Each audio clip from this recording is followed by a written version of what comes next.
Umesh, good morning. ഏതായാലും Deepthi Mary വർഗീസിന് mayor സ്ഥാനം കിട്ടാതെ പോയതാണല്ലോ കൊച്ചിയിലെ ഏറ്റവും വലിയ കഥയെന്ന് പറയുന്നത്. അവിടെ വി കെ മിനിമോൾ ഇപ്പോൾ മേയർ എത്തുകയാണല്ലേ. ദീപ്തി മേരി വർഗീസിനെ അനുനയിപ്പിക്കാൻ കോൺഗ്രസ് നേതൃത്വത്തിന് കഴിഞ്ഞിട്ടുണ്ടോ?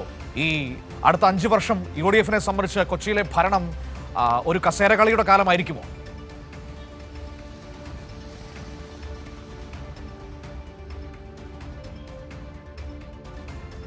Good morning Manu.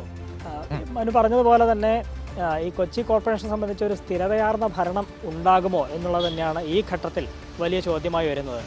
വലിയ ഭൂരിപക്ഷം UDF കൊച്ചി കോർപ്പറേഷനിൽ ലഭിച്ചു.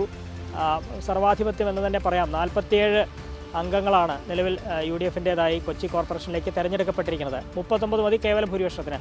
അപ്പോൾ ഇത്രയും വലിയ ആധിപത്യമുണ്ട്.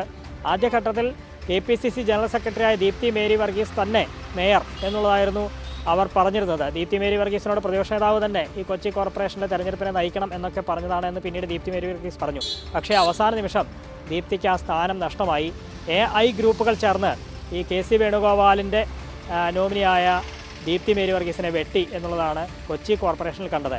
അങ്ങനെ ആദ്യഘട്ടത്തിൽ I ഗ്രൂപ്പുകാരിയായ VK മിനിമോളെ കൊച്ചി കോർപ്പറേഷൻ മേയറാക്കാൻ തീരുമാനിക്കുകയായിരുന്നു. രണ്ടാം ഘട്ടത്തിൽ അവസാനത്തെ 2.5 വർഷം A ഗ്രൂപ്പിൽ നിന്നുള്ള ഷൈനി മാത്യു ഇങ്ങനെ പങ്കിടാനാണ് കോൺഗ്രസിൽ ധാരണയായിരിക്കുന്നത്. ഈ ധാരണ വന്നതിന് പിന്നാലെ വലിയ പൊട്ടിത്തെറി കോൺഗ്രസിലുണ്ടായി. പല നേതാക്കളും അജയ് തറയിലടക്കമുള്ള നേതാക്കൾ അവരുടെ അതൃപ്തി പരസ്യമാക്കി. മാത്യു കുഴൽനാടൻ MLA ഉൾപ്പെടെയുള്ളവർ VD സതീശനെ പരസ്യമായി തന്നെ വിമർശിച്ചു.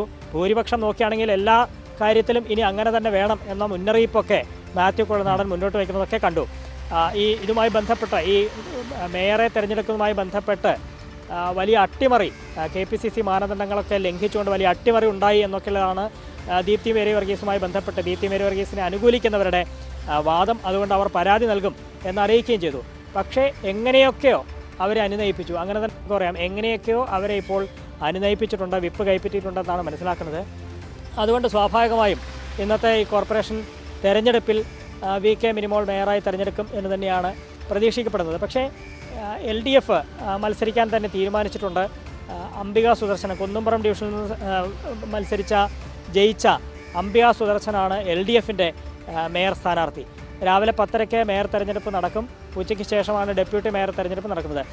ഈ കോൺഗ്രസിനെ സംബന്ധിച്ച് ഇത്ര വലിയ ഭൂരിപക്ഷം കിട്ടിയിട്ടും പരസ്പരം പങ്കിടേണ്ടുന്ന ഒരവസ്ഥയിലേക്ക് എത്തിയിട്ടുണ്ട്. അത് മേയർ സ്ഥാനം മാത്രമല്ല, ഡെപ്യൂട്ടി മേയർ സ്ഥാനം കോൺഗ്രസ്സുകാർ തമ്മിൽ പങ്കിടുന്നുവെന്ന് മാത്രമല്ല, മുസ്ലിം ലീഗ് വലിയ അവകാശവാദം ഉന്നയിച്ചതുകൊണ്ട് മുന്നണി ധാരണ എന്നൊക്കെ പറഞ്ഞ് മുസ്ലിം ലീഗുമായും ഈ ഡെപ്യൂട്ടി മേയർ സ്ഥാനം പങ്കിടേണ്ടി വന്നു എന്നുള്ളതാണ്. അപ്പോൾ 2.5 വർഷം വീതം മേയറായി പരിഗണിക്കപ്പെടുന്നവർ 2.5 വർഷം പങ്കിടുമ്പോൾ ഡെപ്യൂട്ടി മേയറായി പരിഗണിക്കുന്നവർക്ക് 2 വർഷം വീതം മാത്രമേ ലഭിക്കുകയുള്ളൂ. 2 അങ്ങനെ 4. അവസാനത്തെ 1 വർഷം അതല്ലെങ്കിൽ ഇടയിൽ 1 വർഷം മുസ്ലിം ലീഗിലെ TK അഷറഫിന് ഡെപ്യൂട്ടി മേയർ സ്ഥാനം നൽകാൻ തീരുമാനിച്ചിട്ടുണ്ട്. ആ തരത്തിൽ പല മേയർമാരും പല ഡെപ്യൂട്ടി മേയർമാരും ഒക്കെ ആയിരിക്കും അടുത്ത 5 വർഷക്കാലം കൊച്ചി കോർപ്പറേഷനെ ഭരിക്കുക. അത് 5 വർഷം തുടരുമോ അല്ലെങ്കിൽ സ്ഥിരതയാർന്നൊരു ഭരണം ഉണ്ടാകുമോ എന്നുള്ളതൊക്കെ വലിയ പ്രശ്നമാകും. ഈ LDF നടത്തിയ ഒട്ടേറെ പദ്ധതികളുണ്ട്. അതിൻ്റെയൊക്കെ തുടർച്ച എന്താകും എന്നൊക്കെയുള്ള പ്രശ്നങ്ങൾ ഒക്കെ ഒരു വശത്ത് നിൽക്കുകയാണ്. ഇതിനിടയിൽ ദീപ്തി മേരി വർഗീസിൻ്റെ വലിയ അതൃപ്തിയുണ്ട്. ഇന്നൊരു പക്ഷേ ഈ തെരഞ്ഞെടുപ്പുമായൊക്കെ ദീപ്തി സഹകരിക്കുമായിരിക്കാം. പക്ഷേ വരുന്ന 5 വർഷം എന്തായിരിക്കും, ഏതൊക്കെ തരത്തിലായിരിക്കും കോൺഗ്രസിലെ കലാപക്കൊടി ഉയരാൻ പോവുക എന്നുള്ളത് വലിയ പ്രശ്നമായി തന്നെ അവശേഷിക്കുകയാണ്. ഏതായാലും രാവിലെ 10:30 മേയർ തെരഞ്ഞെടുപ്പുണ്ടാകും.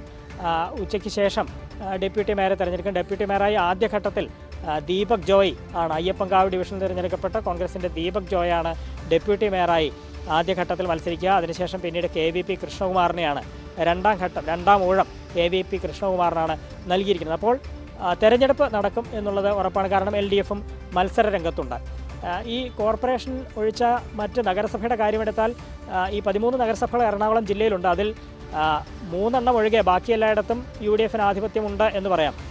പക്ഷേ പലയിടത്തും ഈ മേയർ സ്ഥാനം പങ്കിടേണ്ടുന്ന അവസ്ഥ ഇപ്പോൾ കൊച്ചി കോർപ്പറേഷനിൽ കണ്ടതുപോലെ തന്നെ ചെയർപേഴ്സൺ സ്ഥാനം ഈ നഗരസഭയിലെ ചെയർപേഴ്സൺ സ്ഥാനവും പങ്കിടേണ്ടുന്ന അവസ്ഥ കോൺഗ്രസിനുണ്ട്. അതിപ്പോൾ മൂവാറ്റുപുഴയിലും പെരുമ്പാവൂരിലുമൊക്കെ 2.5 വർഷം വീതമൊക്കെ പങ്കിടുകയാണ്. പലയിടത്തും മുസ്ലിം ലീഗ് അവകാശവാദം ഉന്നയിച്ചുകൊണ്ട് അവർക്ക് ഡെപ്യൂട്ടി മേയർ സ്ഥാനവും ഈ കോർപ്പറേഷനിലേതുപോലെ തന്നെ പങ്കുവെക്കേണ്ടുന്ന അവസ്ഥയൊക്കെ ഉണ്ട്.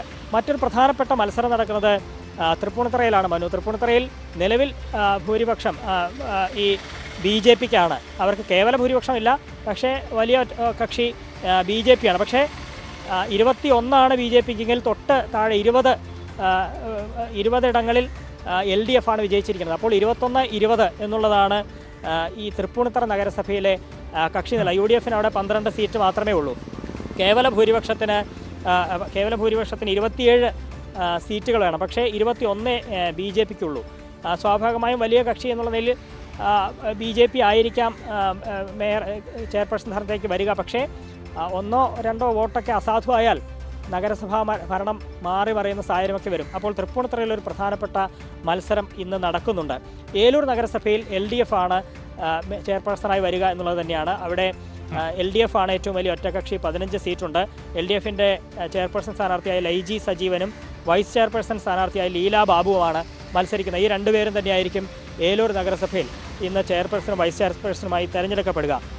അങ്കമാലി നഗരസഭയിലാണ് മറ്റൊരു പ്രധാനപ്പെട്ട മത്സരം നടക്കുന്നത്. അവിടെ യഥാർത്ഥത്തിൽ LDF ആണ് വലിയ ഒറ്റകക്ഷി, 13 സീറ്റുണ്ട്. UDFന് 12 സീറ്റേ ഉള്ളൂ. പക്ഷേ അവിടെ കഴിഞ്ഞ തവണ അങ്കമാലി നഗരസഭയിൽ എങ്ങനെയാണോ UDF ഭരണം പിടിച്ചത്, അതുപോലെ സ്വതന്ത്രരുമായി അവിടെ ഒരു ധാരണ UDF ഉണ്ടാക്കിയിരിക്കുകയാണ്. 4 സ്വതന്ത്രർ ഉണ്ട്. അപ്പോൾ 12-4 16 ആയാൽ കേവല ഭൂരിപക്ഷമായി. അങ്ങനെ 4 സ്വതന്ത്രരെ കൂട്ടുപിടിച്ച് UDF അവിടെ അധികാരം നേടിയെടുക്കാനുള്ള പദ്ധതികളാണ് അവിടെ ആവിഷ്കരിച്ചിരിക്കുന്നത്. അതിൽ കോൺഗ്രസിനുള്ളിൽ തന്നെ വലിയ അഭിപ്രായ വ്യത്യാസമുണ്ട്. പക്ഷേ അവരെല്ലാം അനുനയിപ്പിച്ചു എന്നുള്ളതാണ് പറയുന്നത്. പക്ഷേ അവിടെ ഒരു പ്രശ്നം, ഈ സ്വതന്ത്രരെ കൂട്ടുപിടിക്കുന്നത് കൊണ്ട് തന്നെ അവിടെ സ്വതന്ത്രന്മാരാണ് ഈ പങ്കിടുക. ചെയർപേഴ്സണായി 2 വർഷം മാത്രമേ കോൺഗ്രസിൻ്റെ പ്രതിനിധിക്ക് ഇരിക്കാൻ കഴിയുള്ളൂ. ബാക്കിയുള്ള 2.5 വർഷം സ്വതന്ത്രനായിരിക്കും അവിടെ ചെയർപേഴ്സൺ ആവുക. വൈസ് ചെയർപേഴ്സൺ അതും സ്വതന്ത്രന്മാർ തന്നെ പങ്കിടുന്നു എന്നുള്ളതാണ്. അപ്പോൾ ചുരുക്കം പറഞ്ഞാൽ ഈ 4 സ്വതന്ത്രരെ കൂട്ടുപിടിച്ച് UDFന് അധികാരം ലഭിക്കുമെങ്കിലും ആദ്യത്തെ ഒരു 2.5 വർഷം ചെയർപേഴ്സൺ ആയിരിക്കാം എന്നുള്ളത് മാത്രമാണ് കോൺഗ്രസിനെ സംബന്ധിച്ചൊരു നേട്ടം. ബാക്കിയെല്ലാം സ്വതന്ത്രരാണ് അവിടെ കൈയാളുന്നത്.